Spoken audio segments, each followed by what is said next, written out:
नमस्कार, आप देख रहे हैं कृषि news powered by still India और मैं हूं आपके साथ पारुल यादव।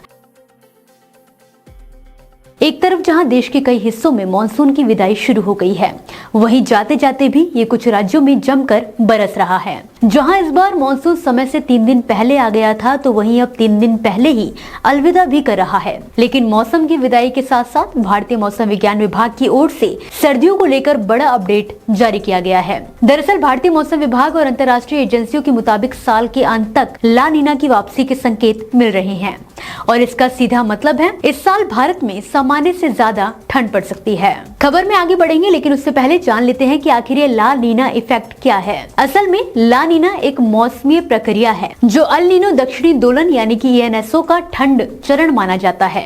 ये प्रक्रिया प्रशांत महासागर के समुद्री तापमान को प्रभावित करती है और इसका असर पूरी दुनिया के मौसम पर पड़ता है। भारत के संदर्भ में बात करें तो यह आमतौर पर कड़ाके की सर्दियों से जुड़ा होता है। अमेरिका की नेशनल वेदर सर्विस के क्लाइमेट प्रेडिक्शन सेंटर ने 11 सितंबर को बताया कि अक्टूबर से दिसंबर 2025 के बीच ला नीना विकसित होने की संभावना 71% है, जबकि दिसंबर 2025 से फरवरी 2026 तक इसकी संभावना थोड़ी घटकर 54% रह जाती है। लेकिन ला नीना वॉच अभी भी लागू है, यानी ये खतरा पूरी तरह टला नहीं है।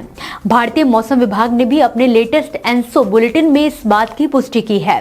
उन्होंने कहा है कि अभी तो प्रशांत महासागर में तटस्थ हालात हैं, लेकिन जैसे ही मानसून खत्म होगा ला नीना के विकसित होने की संभावना बढ़ जाएगी।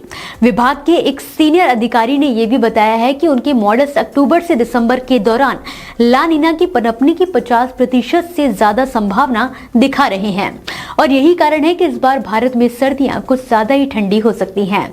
हालांकि विशेषज्ञ भी यही कहते हैं कि जलवायु परिवर्तन यानी कि क्लाइमेट चेंज इसकी तीव्रता को कुछ हद तक कम कर सकता है। प्राइवेट वेदर एजेंसी स्काईमेट ने भी इस ट्रेंड की पुष्टि की है। स्काईमेट के अध्यक्ष GB शर्मा ने बताया कि फिलहाल प्रशांत महासागर पहले से ही सामान्य से ठंडा हो चुका है और ये ला नीना के करीब पहुंच रहा है।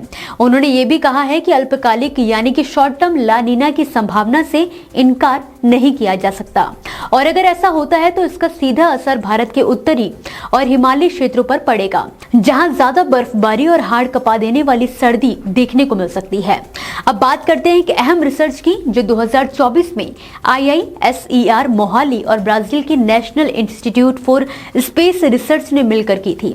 इस रिसर्च में ये सामने आया कि ला नीना की स्थिति उत्तर भारत में तेज और लंबी चलने वाली शीतलहरों के बीच जिम्मेदार होती है, यानी इन वर्षों में ठंड और ज्यादा दिन तक रहती है और ज्यादा तीव्र होती है, खासकर अल नीनो या तटस्थ मौसम के वर्षों की तुलना में। तो कुल मिलाकर आने वाली सर्दी इस बार कुछ अलग और ज्यादा ठंडी हो सकती है। मौसम वैज्ञानिकों की माने तो देश के उत्तरी इलाकों में इस बार कड़ाके की सर्दी और भी ज्यादा चुनौतीपूर्ण साबित हो सकती है। अगर आप इन इलाकों में रहते हैं तो पहले से तैयार रहिए, गर्म कपड़े, हीटर और बाकी इंतजाम समय रहते कर लीजिए। फिलहाल के लिए इस खबर में बस इतना ही। आप मुझे दीजिए इजाजत और देखते रहिए कृषि जागरण। धन्यवाद।